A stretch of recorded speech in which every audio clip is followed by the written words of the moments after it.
There is a stretch of water between Iran and Oman that is 33 kilometers wide at its narrowest point. That is smaller than most cities. On February 28, 2026, that gap closed within 9 days. The price of oil had jumped past $120 a barrel. No factory was bombed. No oil field was destroyed. The oil was still in the ground, still pumped, still sitting in tanks. It simply could not get out. This is the story of how one narrow passage turned a regional war into a global price shock, and why the countries hit hardest were nowhere near the fighting.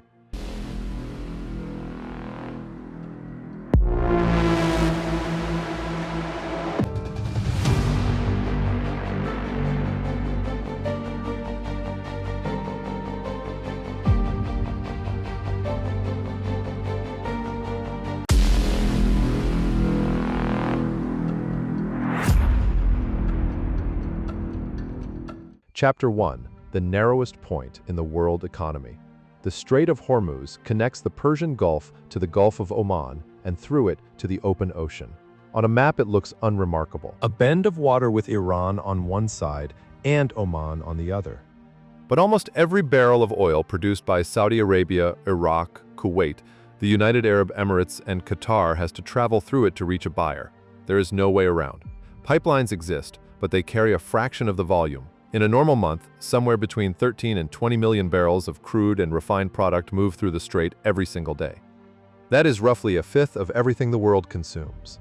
The strait also carries the largest volumes of liquefied natural gas on Earth, most of it from Qatar, and the traffic is not spread evenly across the globe. Around 84% of the crude leaving Hormuz is headed to Asia. 4 countries, China, India, Japan, and South Korea, take the large majority of it. That is the setup. One narrow passage, a fifth of global oil, a customer base concentrated on the other side of a continent. Engineers call this a single point of failure. It is the kind of design flaw that gets flagged in a safety review and then ignored for 40 years, because fixing it is expensive and nothing has gone wrong yet. Chapter 2. What actually happened on February 28th? On February 28, 2026, the United States and Israel launched coordinated airstrikes on Iran. The targets included nuclear facilities, military infrastructure, and government sites. Supreme Leader Ali Khamenei was killed in the opening wave. Iran's response came in 2 forms. The first was conventional, hundreds of missiles and thousands of drones fired at bases and allied countries across the region. The second response was the one that mattered to the world economy. On March 2nd, Iran's Revolutionary Guard Corps declared the Strait of Hormuz closed to shipping tied to the United States, Israel, and their allies. Iran did not need a navy that could beat the United States. It needed something much cheaper: sea mines, small drones, anti-ship missiles fired from the coastline. Against a warship, these are manageable threats. Against a fully loaded oil tanker moving slowly through a narrow channel, they are enough. The enforcement mechanism was never really the weapons. It was the insurance market. More on that shortly. By March 4th, the closure was effective. Tanker traffic fell toward zero. Chapter 3. The number that made traders panic. Oil markets do not price supply. They price expected supply. Before the war, Brent crude sat around $80 a barrel. Within days of the closure, it blew past 120. Then came the production numbers, and they were worse than the price suggested. By March 10th, the combined output of Kuwait, Iraq, Saudi Arabia, and the United Arab Emirates had dropped by a reported 6.7 million barrels per day. By March 12th, that figure had reached at least 10 million barrels per day. This is a strange kind of shortage. The oil existed, the wells worked.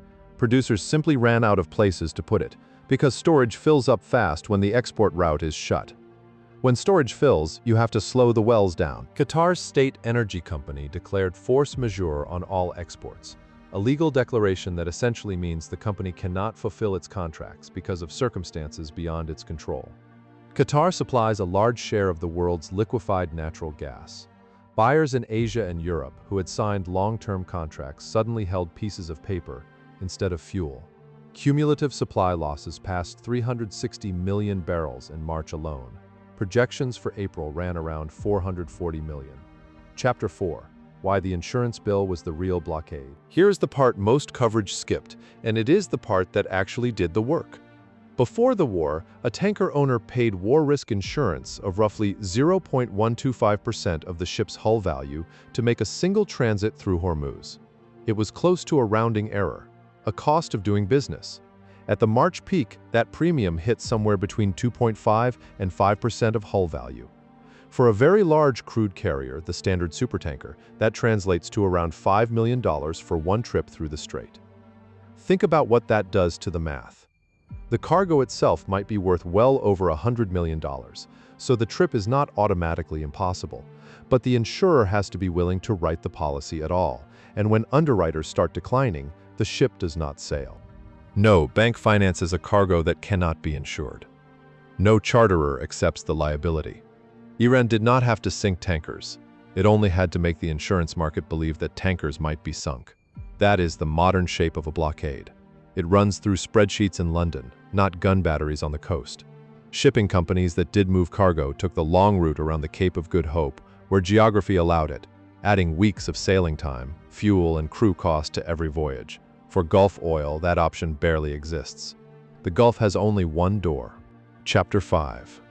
The response that had never been tried at this scale. On March 11th, the International Energy Agency announced a coordinated release of 400 million barrels from emergency reserves. It was the largest release in the organization's history. Member countries were holding more than 1.2 billion barrels in public emergency stocks, plus roughly 600 million barrels held by industry under government requirement. On paper, that is a deep cushion. In practice, reserves solve one problem and not the other. They can replace missing crude for a while. They cannot replace missing diesel, missing shipping capacity, missing insurance, or missing confidence that the supply will be there next quarter. Economists describe this as the difference between a short closure and a long one. A short closure is an oil shock. Prices spike, reserves absorb it, markets recover. A long closure becomes something else entirely, an inflation problem and a growth problem that spreads well beyond energy. The strategic reserves made a total collapse unlikely. They did not make the war cheap. Chapter 6. The cost. Nobody sent an invoice for. While the strait stayed shut, Gulf states and Iraq were losing roughly $1.1 billion per day in oil revenue. That number is easy to picture. The harder cost is the one that compounds. Every day the closure continued, four things stacked on top of each other. Oil prices pushed up transport and manufacturing costs. Natural gas prices pushed up electricity and fertilizer costs. Fertilizer costs pushed up food costs on a lag of months. And shipping premiums pushed up the price of everything that moves in a container, whether or not it had anything to do with energy. That last one is the piece most people miss. The strait does not only carry oil, it carries chemicals, containers, and dry bulk cargo. When the choke point closes, a shipment of plastic pellets or steel or grain gets more expensive for exactly the same reason. A barrel of crude does. The Federal Reserve Bank of Dallas ran the numbers on that specific effect. Their finding was blunt: the rise in shipping costs caused by the trade disruption alone, setting aside the oil price entirely, was enough to completely cancel out the disinflationary benefit the United States was expecting from lower tariffs that year. One waterway erased an entire trade policy shift. Chapter 7. What a stagflation model actually says. Bloomberg's economics team modeled the damage across price levels, and the results explain why central bankers stopped talking about rate cuts. At oil around $110 a barrel, the euro area would take roughly 1 percentage point added to annual inflation and about 0.6% knocked off GDP. That is painful but survivable. At $170 a barrel, the impact roughly doubles. Doubling is where the word stagflation enters the conversation. Stagflation is the combination economists fear most because the two problems demand opposite medicine. Rising prices call for higher interest rates. Slowing growth calls for lower ones. A central bank facing both has no clean move, only a choice about which failure it prefers. Some analysts on Wall Street began modeling scenarios at $200 a barrel, not as a forecast, as a boundary condition. The price at which the world simply stops consuming because it has been priced out of driving, flying, and shipping. Chapter 8. The countries that paid for a war they were not in. The damage from the closure did not land evenly, and the distribution had almost nothing to do with who was fighting. Europe's direct exposure was moderate, roughly 6% of EU crude imports, and under 9% of its liquefied natural gas came through Hormuz. Europe's largest crude suppliers were the United States, Norway, and Kazakhstan, none of which route through the strait. Europe still paid because oil is a global market and a shortage anywhere raises the price everywhere. But its physical supply was never in question. Asia was a different situation entirely. Japan depends on imported fossil fuels for about 87% of its total energy use, with the overwhelming majority of its crude coming from the Middle East. South Korea imports effectively all of its oil, roughly 70% of it through Hormuz, to feed an industrial base built on semiconductors, shipbuilding, petrochemicals, and cars, all energy-hungry. Its net oil imports run around 2.7% of GDP, which makes the entire national current account sensitive to a price move. India sat in the most exposed position of all. Around half its crude and half its liquefied natural gas came through the strait in early 2026, and its strategic petroleum reserve held roughly 9 to 10 days of cover. Further down the chain, countries with less financial buffer felt it fastest. Vietnam saw fuel shortages and panic buying. None of these countries had any role in the decision to strike Iran on February 28th. None of them had a vote on whether the strait stayed open. They simply bought oil that had to pass through a gap they did not control. That is the defining feature of choke point risk. The exposure follows the shipping lane, not the alliance map. Chapter 9.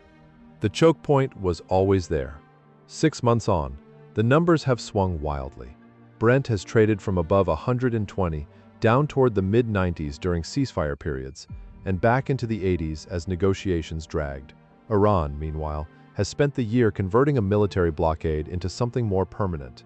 In May, it established a body it calls the Persian Gulf Strait Authority and declared that no vessel could pass through Hormuz without a permit issued by that authority. The Speaker of Iran's parliament said management of the strait would never return to what it was before the war. That claim runs against basic geography. The strait sits inside both Iranian and Omani territorial waters, and no single country controls it under international law. But the claim does not have to be legally sound to be economically effective. It only has to make insurers hesitate. The deeper lesson has nothing to do with Iran. The world built a shipping system optimized for cost, not resilience.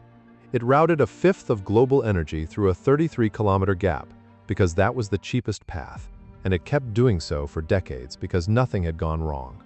The choke point did not appear in February 2026. It had been sitting there the entire time, quietly holding up the global economy, waiting for someone to notice how little it would take.